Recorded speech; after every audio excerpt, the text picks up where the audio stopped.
चलिए अगली खबर का रुख कर लेते हैं। खबर आपको बता रहे हैं देहरादून से, जहां उत्तराखंड में विधानसभा सत्र की तैयारियों में शुरू। अलग अलग स्तर पर तैयारियां शुरू हो गई है। विपक्ष मुद्दों को तैयार कर रहा है, सत्ता पक्ष सवालों के जवाबों की तैयारी कर रही है। विधानसभा अध्यक्ष की व्यवस्थाओं पर नजर और ज्यादा जानकारी ले लेंगे सत्र से जुड़ी। सोनू सिंह लगातार हमारे साथ जुड़े हुए हैं। सोनू, विधानसभा का सत्र बहुत जल्द होने वाला है और ऐसे में बताया जा रहा है कि तैयारियां शुरू कर दी गई है।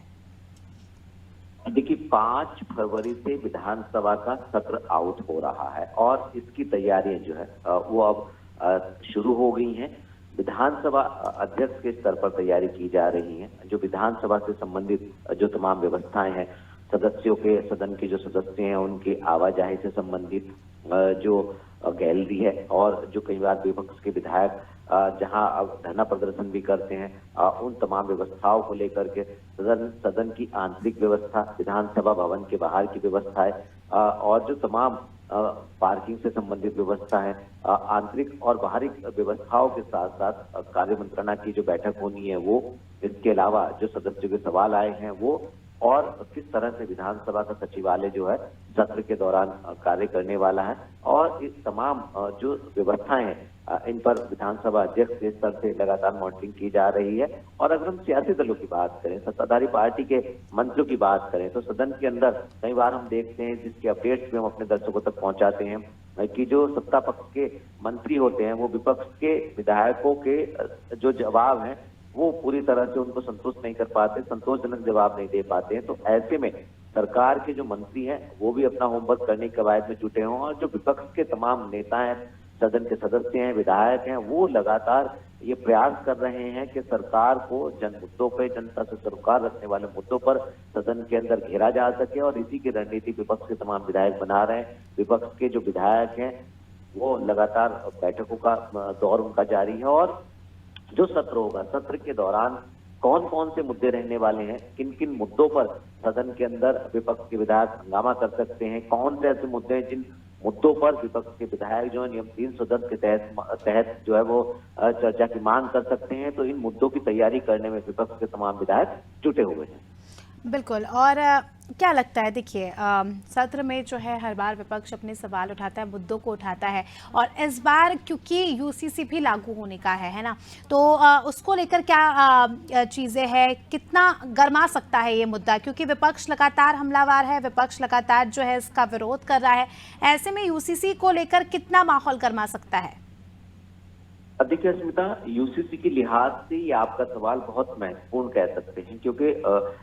जब विधानसभा के चुनाव हुए थे और जब मुख्यमंत्री के रूप में पुष्कर सिंह धामी ने शपथ ली थी, सरकार की कमान संभाली थी, तब जब पहली कैबिनेट हुई थी उसी वक्त से इस बात को कहा था कि उत्तराखंड में यूसीसी लागू किया जाएगा। और काफी समय इसमें लगा, तमाम प्रक्रिया जो है, जो इसके लिए विशेषज्ञ समिति गठित की थी उसने और तमाम औपचारिकताओं को, प्रक्रियाओं को पूरा किया और अब लगभग उसका कार्य अंतिम चरण में। और ऐसी स्थिति में जब सरकार के मुखिया खुद इस बात को बयान दे चुके हैं, 2 फरवरी यानी कल जो है वो यूसीसी के ड्राफ्ट तैयार करने के लिए जो विशेषज्ञ समिति गठित की गई थी वो अपना ड्राफ्ट सौंपेगी और उसके बाद सरकार इसकी जो शासकीय औपचारिकताएं होती हैं, यानी विधि रायशुमारी के बाद जो है कार्मिक विभाग के माध्यम से कैबिनेट में लाया जाएगा और कैबिनेट में इस पर मोहर लगने के बाद इसको सदन में लाया जाएगा। और जिस तरह से विपक्ष के तमाम विधायक जो हैं वो यूसीसी को लेकर के तमाम सवाल खड़े कर रहे हैं, निश्चित तौर पर जो जब सरकार सदन के पटल पर यूसीसी के ड्राफ्ट को यानी इसके विधेयक को जब पेश करेगी तो उस वक्त विपक्ष के विधायक जो हैं निश्चित तौर पर हंगामा करेंगे। तो जब सदन की कार्रवाई होगी तो उस वक्त हंगामेदार रह सकती है, हम ये कह सकते हैं। बिल्कुल। सुनो, अगर हम बात करें, देखिए अगर हम बीते कुछ महीनों की ही बात करें तो उत्तराखंड में कई सारे मेजर इवेंट्स हुए। G20 की अगर हम बात करें, आने वाले समय की भी अगर हम बात करें तो ओलंपिक गेम्स होने वाले हैं, लगातार जो है विकास के पथ पर अग्रसर है। और ऐसे में क्या लगता है, क्या कुछ वो मुद्दे होंगे जो इस बार जो है मेजर टॉपिक इस सत्र में साबित हो सकते हैं? मेजर हम कह सकते हैं कि वो मुद्दे होंगे जिन पर बातचीत हो सकती है, बहस हो सकती है। देखिए, जब भी उत्तराखंड विधानसभा का सत्र आहुत होता उस वक्त प्रदेश का जनमानस ये उम्मीद करता है, ये आस लगाए सदन की ओर देखता है कि जो जनता से सरोकार रखने वाले मुद्दा हैं, जो उत्तराखंड के सर्वांगीण विकास से जुड़े मुद्दे हैं उन पर एक स्वस्थ चर्चा सदन के अंदर होगी और जनता से सरोकार रखने वाले मुद्दों को सदन में लाया जाएगा, उन पर बहस होगी और पक्ष विपक्ष की बहस के बाद जो है एक सकारात्मक परिणाम जो है वो सामने आएंगे। लेकिन अक्सर ऐसा देखा नहीं जाता है, विपक्ष के जो विधायक हैं वो तमाम मुद्दों को लेकर के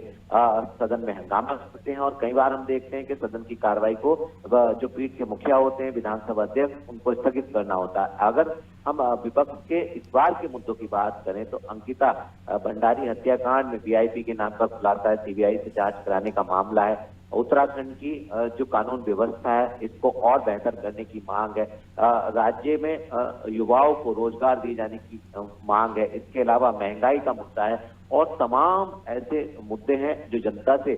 जुड़े मुद्दे हैं, जिन मुद्दों को विपक्ष जो है वो सदन में उठाने की कोशिश करेगा। और इसके साथ साथ कई ऐसे मुद्दे भी होते हैं जिन पर विपक्ष नियम 310 के तहत चर्चा की मांग करता है, लेकिन पीठ की तरफ से जब इस नियम के तहत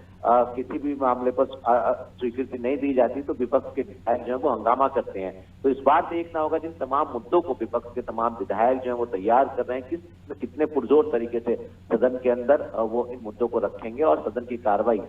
विपक्ष के हंगामे के दौरान किस तरह से प्रभावित होती नजर आएगी, ये देखना होगा। बिल्कुल, अब ये देखने वाली बात होगी कि विपक्ष कितना शांतिपूर्ण इस सत्र को चलने देता है, क्योंकि हर बार जो तस्वीरें सामने आती है उससे कहीं ना कहीं आम जनमानस की फीलिंग्स को हम कह सकते हैं कि काफ़ी ज़्यादा आहत होता है, क्योंकि जनता उम्मीद की नज़रों से देखती है तमाम सत्रों को कि उनके मुद्दों पर चर्चा की जाएगी। लेकिन इस बार जो है क्योंकि यूसीसी को लेकर भी काफ़ी ज़्यादा गहमा गहमी का माहौल हो सकता है, तो इस बार का सत्र जो है काफ़ी ज़्यादा दिलचस्प होगा देखना और एक ऐतिहासिक निर्णय अपने आप में खुद उत्तराखंड सरकार ले रही है यूसीसी लागू करने को लेकर, जो कि एक बहुत बड़ा उदाहरण भी साबित होगा। तो अब ये देखने वाली बात होगी। बने रहिए हमारे साथ, सोनू जल्दी आपका रुख करेंगे।